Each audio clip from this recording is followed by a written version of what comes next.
Hello everyone, আসসালামু আলাইকুম। Welcome back to my channel. কেমন আছেন আপনারা সবাই? আশা করছি আল্লাহর রহমতে সবাই অনেক ভালো আছেন। আমরাও আলহামদুলিল্লাহ ভালো আছি। তো গত দিনে আপনাদের সাথে আমাদের ভ্যাকেশনের একটা ভিডিও শেয়ার করেছিলাম। আজকে আরেকটা ভিডিও শেয়ার করতে যাচ্ছি। আজকে ভিডিওটা হচ্ছে আমরা বাফেলো গিয়ে কি করলাম সবই থাকছে ভিডিওতে।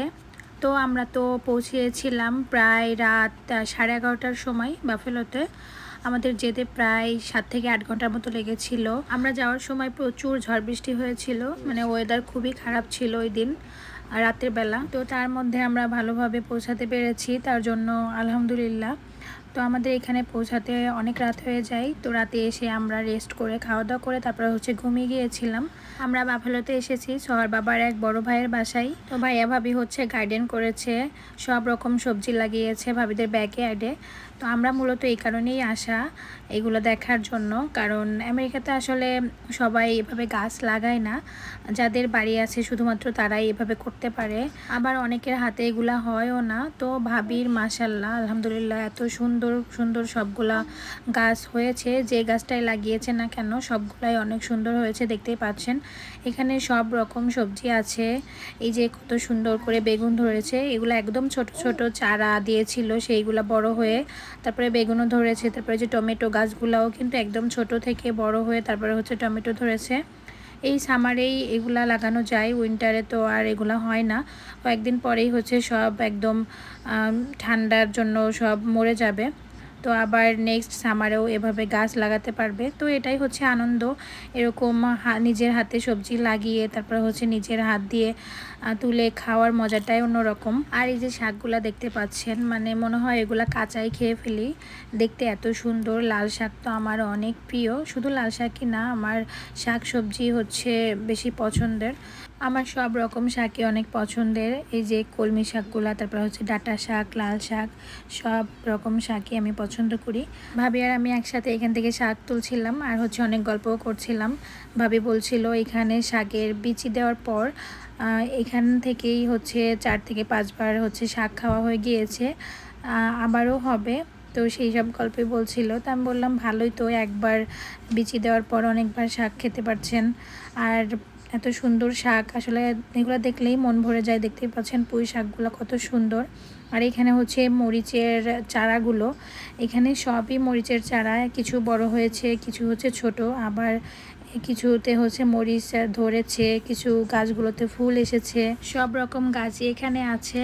এটা কি ভাবা যায় বলেন তো, যে আমেরিকার মাটিতে এরকম সব বাঙালি সবজি কিভাবে হলো? মানে সবই সম্ভব, যেহেতু বাঙালিরা আছে তো বাঙালি সবজি তো হবেই।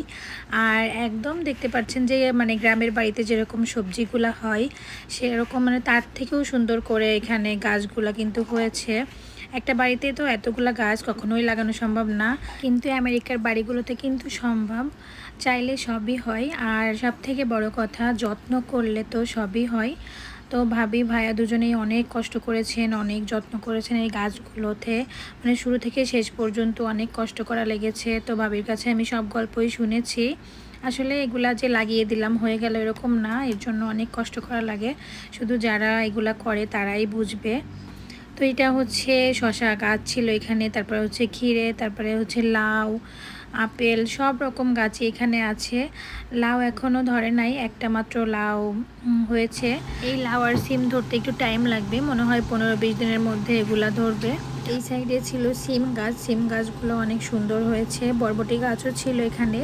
তারপরে এখানে 2 রকম করলা ছিল, একটা সাদা কালার আর একটা গ্রিন কালার। আমরা সকালে ঘুম থেকে উঠেই নাস্তা না করে আগে সব গাছগুলা ঘুরে ঘুরে দেখছিলাম। আর আমি সব কিছুর পিকচার ভিডিও করে নিচ্ছি, কারণ আমার কাছে এগুলা খুবই ভালো লাগে, এগুলা দেখতেই আমার অনেক ভালো লাগে। এই যে বরবটি,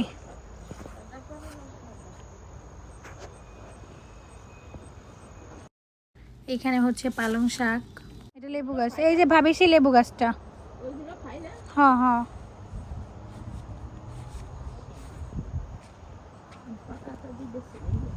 এই যে পাকালো, এইগুলা, এই যে কালোগুলা ব্ল্যাকবেরি।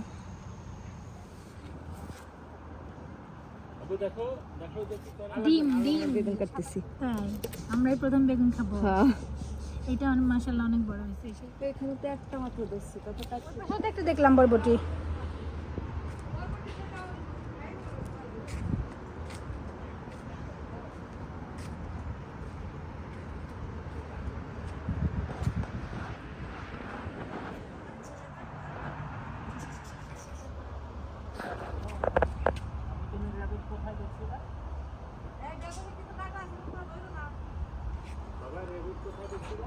আম্মা বেগুনের কাটা আছে মা, এইগুলা কি গাছ ভাবি? এই যে এইগুলা গোল আলু, গোল আলুর ফুল।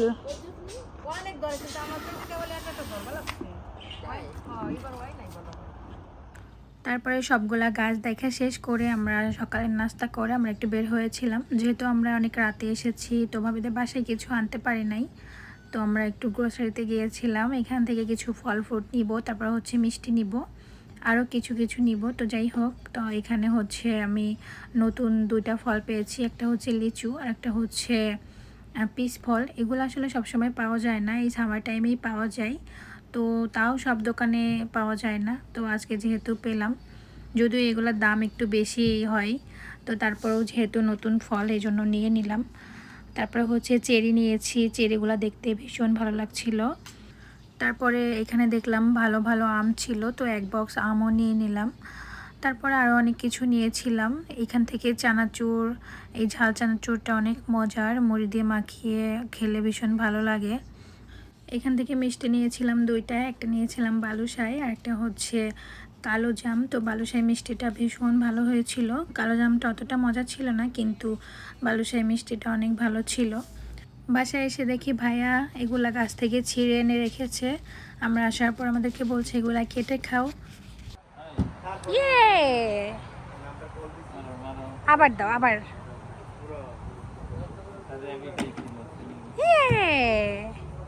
র্যাবিট তো মাঝে মাঝেই আসতেছে।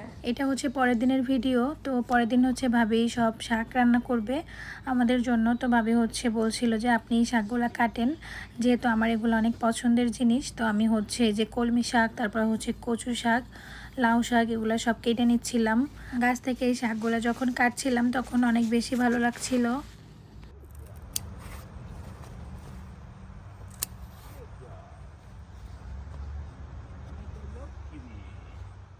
এখন হচ্ছে রান্না চলছে, এখানে আম্মা হচ্ছে এই শাক মাখিয়ে রান্না করবে। আম্মা বলছিল যে এই শাক মাখিয়ে রান্না করলে নাকি অনেক মজা লাগে খেতে, লাউ শাক দিয়ে কই মাছ। ভাবি হচ্ছে লাউ শাক রান্না করার জন্য আগে থেকেই সব কিছু রেডি করে রেখেছে। এখানে কই মাছগুলা সুন্দর করে ওয়াশ করে তারপরে হচ্ছে লবণ হলুদ মাখিয়ে রেখেছিল। তো আম্মা আবার তার মধ্যে পেঁয়াজ মরিচ সব রকম গুঁড়া মশলা দিয়ে তেল দিয়ে এগুলাকে ভালো করে মাখিয়ে নিল। সাথে হচ্ছে আদা রসুন জিরার পেস্টও দিয়েছে। সব হচ্ছে ভাবি পরিমাণ মতো দিয়ে দিচ্ছিল, আর আম্মা হচ্ছে এটা সুন্দর করে মাখাচ্ছিল। আসলে মাখিয়ে রান্না যেগুলা করা হয় সেগুলা মাখানোর মধ্যেই হচ্ছে রান্নার মজাটা থাকে। এগুলা সুন্দর করে মাখিয়ে তারপরে হচ্ছে রান্না করতে হয়, তাইলেই হচ্ছে মজা হয়।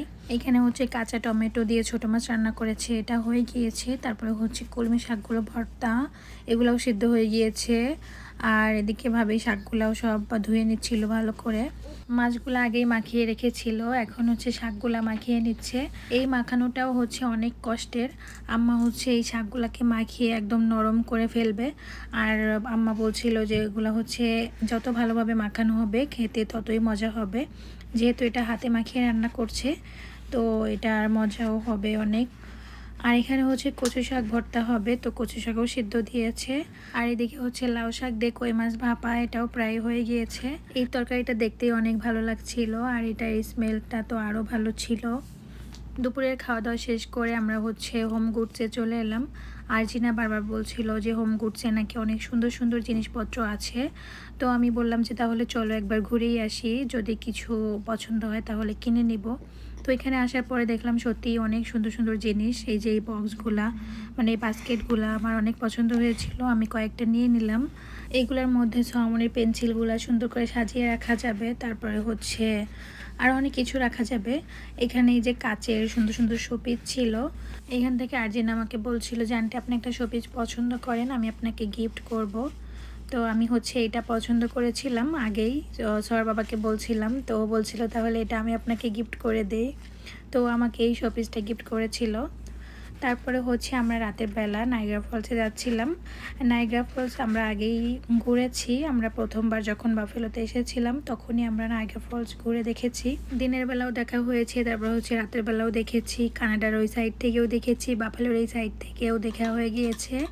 তো রাতের বেলা আবার আমরা এলাম ফায়ার ওয়ার্কস দেখতে। আমরা যখন এসেছি তখন থেকেই ফায়ার ওয়ার্কস স্টার্ট হয়েছে।